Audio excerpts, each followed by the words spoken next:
So, Victor, let's turn again to the Carmelo Anthony case just for a minute. We did talk on Friday about it, but uh, Jasmine Crockett, who probably doesn't deserve press, but since she kind of represents a extreme segment of the United States, we'll give her some attention here.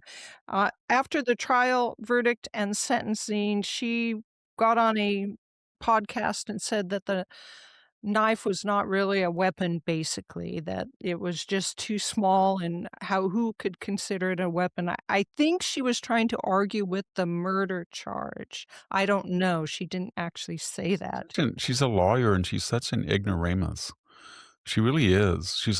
She reminds me of Graham Plattner. He was from the upper middle class, and then he plays Joe Working Man, Oyster Man, while his dad's friend gives him an island to work on. His mom is his only customer, and he went to prep school, right?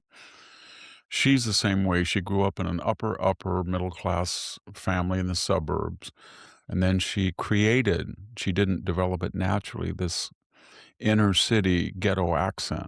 And she uses that and gets sassy, and then she turns it when she gives a serious interview, she turns it off, and then she's acting as if she's a professional. But she's also an abject racist. All she talks about is white people, white people, white people, white people. Well, I said ignoramus without being defamatory, but evidential. She doesn't understand the law. What does it matter if I take a rock and hit if he took a rock and clubbed and smashed Metcalf's head, the rock is a murder weapon. It it doesn't matter if if there was a 2x4 in the tent and he charged him and hit him with a 2x4 and killed him, that's a murder weapon.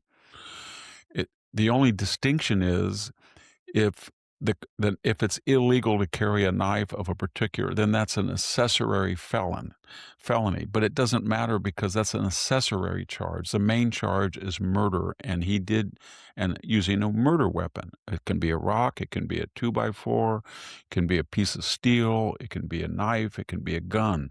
But she's all hung up on. And then she almost implied, she said, if somebody was beating me down and was 300 pounds, I wouldn't just restrict myself to the fist. Everything about that was a lie.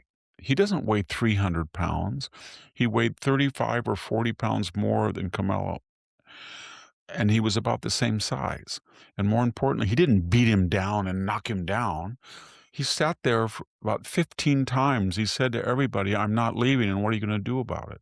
So then finally, he said he didn't want to fight, but he gently tapped him back.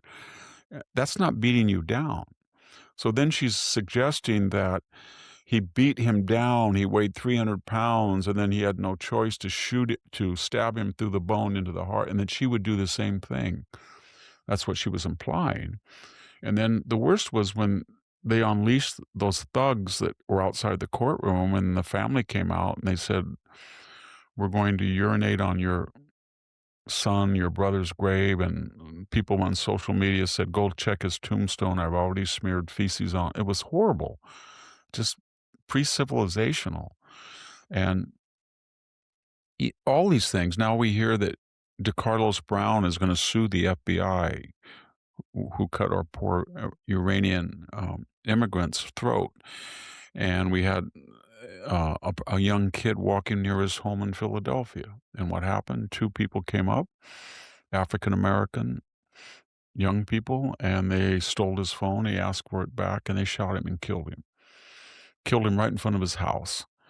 This is all happening at once. And then you superimpose that on what's happening in Belfast or with the attempted beheading and blinding of a person just to walk. And people are starting to realize that there is a common thread. It transcends just illegal immigration. The thing is, if you create in the West this binary, which Obama started, that it's not black white anymore, it's non-white versus white, and class does not matter. The Sikh family can be a millionaire, like Mandami's family, who's Hindu, and the Sikh truck drivers can be driving for a multi-million dollar trucking firm, but they're victims. Therefore, they don't have to have a license the way everybody else has had to get one.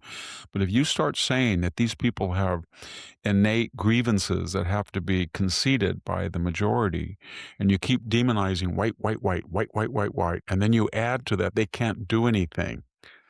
And haha, I'm a Sikh guy, and I just took out my quote unquote ceremonial sword that they let me have, and which they don't let anybody else have, even though it was probably 8 inches rather than 5. And then you stab somebody, and then you think, haha, the fact that I had this weapon and I used it means they gave me preferential treatment. And the fact that all I have to do is hit the race button and they'll come out here and exonerate me as I kind of show them a superficial little thing on my eye. And then my family can hide the weapon and say he's a racist and they'll let him bleed to death. That's all predicated on the idea that I'm protected. And when you add the idea of immigration into it, that you come to a foreign country and the indigenous, and this is the Irish and British indigenous population, and you give them exemptions and entitlements, and they reward that magnanimity with ingratitude and anger, then it's time to call an end to it. And here in the United States, if you, like Jasmine Crockett, and if you, like half the Black Caucus, cannot finish a sentence without saying white, white, white, and the whole intention of the civil rights movement, according to Martin Luther King, the archetypical leader, was to downplay race, content of our character, not the color of our skin. But it has been accentuated with DEI because it is a get out of jail ticket, and it is a ticket on the fast track to employment, promotion, retention. All you have to do is play a minority person, and you're going to get preferential treatment. And the final absurdity, as I said last time, when you have 3 generations of Americans, for that matter, Europeans, that were born after the civil rights movement, passed civil rights legislation, and they grew up not with Jim Crow, not with institutionalized discrimination, not with Lester Maddox, not with George Wallace, but affirmative action, DEI. And they went along with it as everybody did. And yet, at the end of that 3 generational in 2026, racial relations are a lot worse because the more that you claim that a particular tribal group, white people, owe you something for something that happened that they had no part in, and especially to a group that doesn't even understand, like the present Jasmine Crockett doesn't know what segregation was. She also made it, and so it's not sustainable. So I think what's going to happen is uh, no, and then after the Karmelo verdict, Anthony verdict, they showed pictures of black people going up and hitting white people. One guy was on a bike. Did you see that? He just knocked him off and said, "You're a juror." He wasn't. I mean, and he tried to go to a bus stop and attack a couple.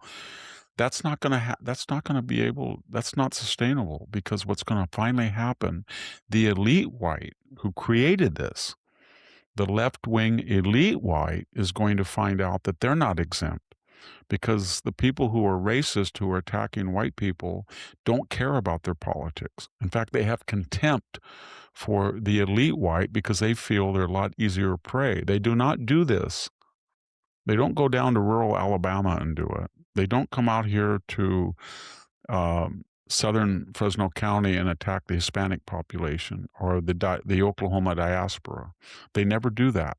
They go into big cities where they're in the plurality, and then they attack tourists or other people. But they have no idea that America is not the faculty lounge at Stanford, white America. It is not John Kerry and Bernie Sanders. It isn't.